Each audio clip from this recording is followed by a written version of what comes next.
Welcome back. Taking your phone calls on the Bordas and Bordas hotline.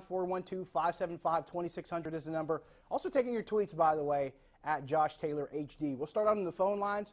We'll start with Judy in Springdale. Judy, you're on the Nightly Sports Call. Hi. Hi, Judy. I just want to say something nice about Youngstown State. They won today, and the younger brother played for Slippery Rock, and that was a wonderful game, nail-biting. Which younger brother are we talking about here? Okay, Shane goes to Youngstown State. He had a 4-year scholarship. Okay. His brother Chad got a partial. He goes to Slippery Rock. I'm assuming those are your sons? Those are my grandsons. You mean I sound that young? Of course you do.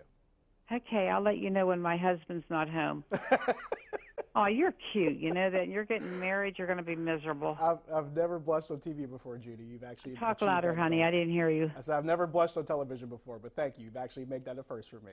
But let me tell you what, they had to go to Youngstown early this morning. Then they drove straight to Slippery Rock to see Chad's first game, and now they're on their way home. But I just had to say something about both boys. They're both Kiski graduates.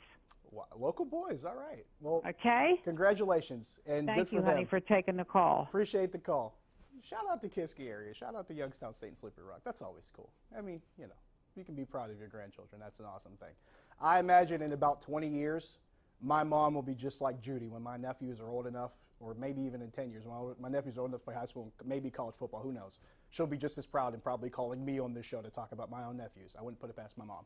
Let's go back to the phone lines. Let's go to Tim in Shaler. Tim, you're on the Nightly Sports Call. Hey, Josh. How you doing? Thanks for taking my call. Hey, two things. All right. The first thing is positive. The defense, wow, light years better than last year. I mean, the secondary played great. We talking Pitt or we talking Penn State? Yeah, we're talking Pitt. I'm sorry. I would agree with that. True. Yeah. Elijah Zeiss, by the way, really some good open field tackling. Really good game by him. I agree. And they had a pass rush, which they did. Was great. Really good job up front. However, the negative, I'm not impressed with the quarterback. I thought DiNucci was, I mean, I know he came up mop-up, but he had more fight. Max Brown, I noticed, like whenever he got a little pressure, he was dumping the ball off, just throwing it out of bounds. He wasn't prolonging the play. I was not impressed with the quarterback decision. I don't think you're alone in that, and thanks for the call. I think a lot of people are a little bit disappointed with how Max Brown played. One thing I will say about having Ben DiNucci in the game, it's obvious that these two are different styles of quarterback.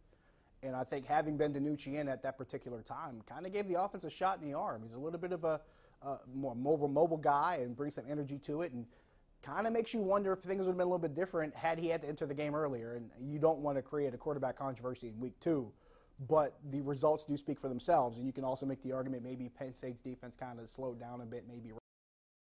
You never want to speculate too much on that. But to that effect, I think a lot of people were disappointed with Max Brown, especially considering his pedigree, where he came from at USC. Granted, he lost the job to Sam Darnold, who's a Heisman preseason favorite. But at the same time, I think there was still a level of expectation for Max Brown, especially considering how much Pat Narduzzi had actually talked him up, and Sean Watson, the offensive coordinator, quarterbacks coach, talked him up before the game. I think that's one of the things that, and I think I mentioned this on Twitter to someone, that if there's better quarterback play, maybe we're looking at a 14-14, 14-10 game at halftime instead of 14-3.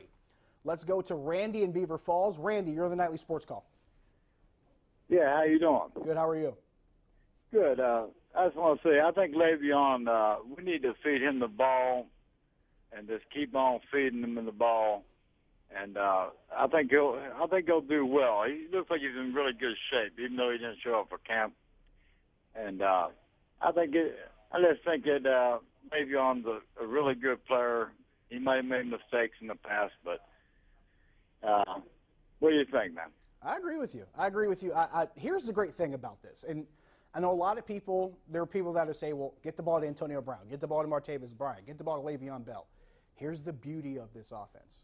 Having those guys together, 9 times out of 10, the defense is going to dictate where the ball should go. And when you have a veteran quarterback, an accomplished quarterback who's been to 3 Super Bowls like Ben Roethlisberger, is probably on his way to having a bust in Canton, who knows where to put the ball when the time comes, makes it that much more fun. I mean, I know a lot of people like to focus on one guy or another.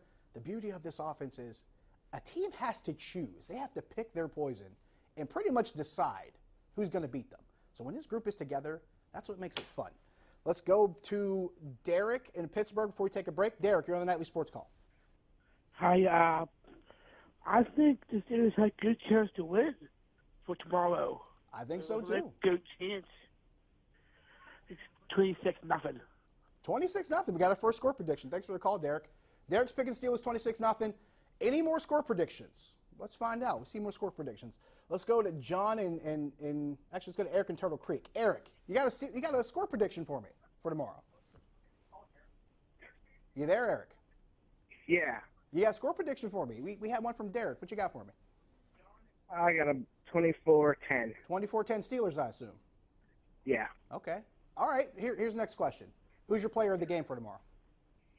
The player of the game is probably going to be Brian Sachier. Did you say Brian St. Pierre? You know what? Well played. Well played. We'll take a break. You dropped the Brian St. Pierre on me. I don't even have a response to that. We'll be right back.